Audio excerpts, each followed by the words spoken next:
This is definitely an attack. It will affect your child rearing. It will affect your education system.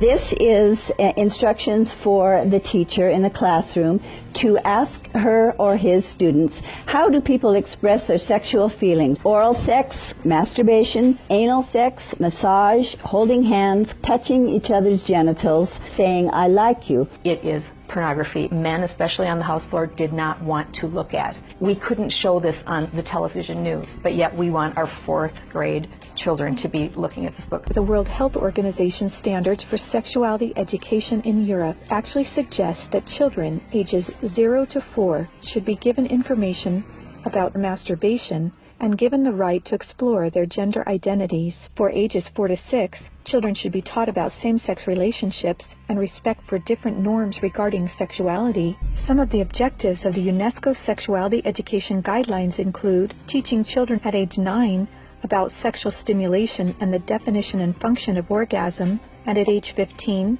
that both men and women can receive sexual pleasure with a partner of the same or opposite sex. An online CSE program for African youth called The World Starts With Me tells children that sexuality includes oral sex and masturbation. They have elementary students as young as 9 years old. Then they teach them how to wear a condom.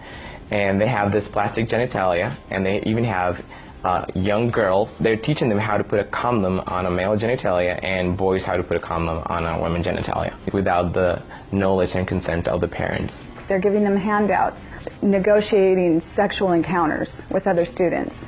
For example, there are statements like this: can I take your shirt off? It makes me hot when you touch me here. Is it okay if I take my pants off? This pamphlet called Healthy, Happy, and Hot tells young people you have the right not to disclose your HIV status to a sexual partner if you're not comfortable. It also tells young people that are HIV positive that if they decide with their partner not to wear a condom, that's their decision. On page 89 of a UNICEF-published Sexual and Reproductive Health Manual, UNICEF listed situations in which one can obtain sexual pleasure that included sexual responses directed towards inanimate objects, animals, minors, and non-consenting persons. In the context of the Sustainable Development Goals that determines the agenda for the next 15 years, the voice is very, very biased. It's just International Planned Parenthood Federation and their affiliates.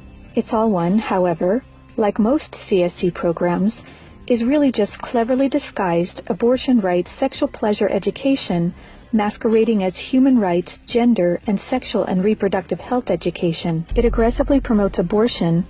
With over 112 references to abortion, It's All One has an obsessive focus on sexual pleasure, mentioning sexual pleasure 62 times. Comprehensive sexuality education programs are disguised under many names.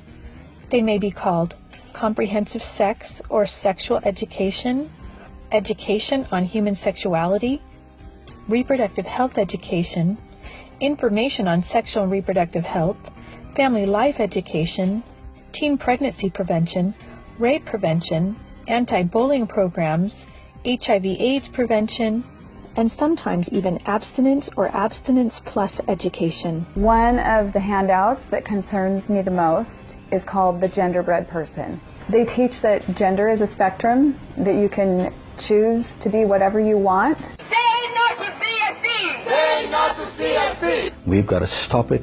We've got to use everything at our disposal. We have to stand together.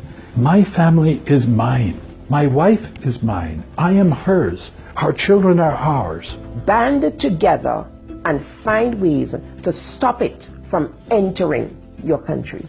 If we don't do something about it, it is all of us that carry that guilt. To learn more and to sign the petition to stop comprehensive sexuality education, go to stopcsc.org. Together, we can and will protect the world's children.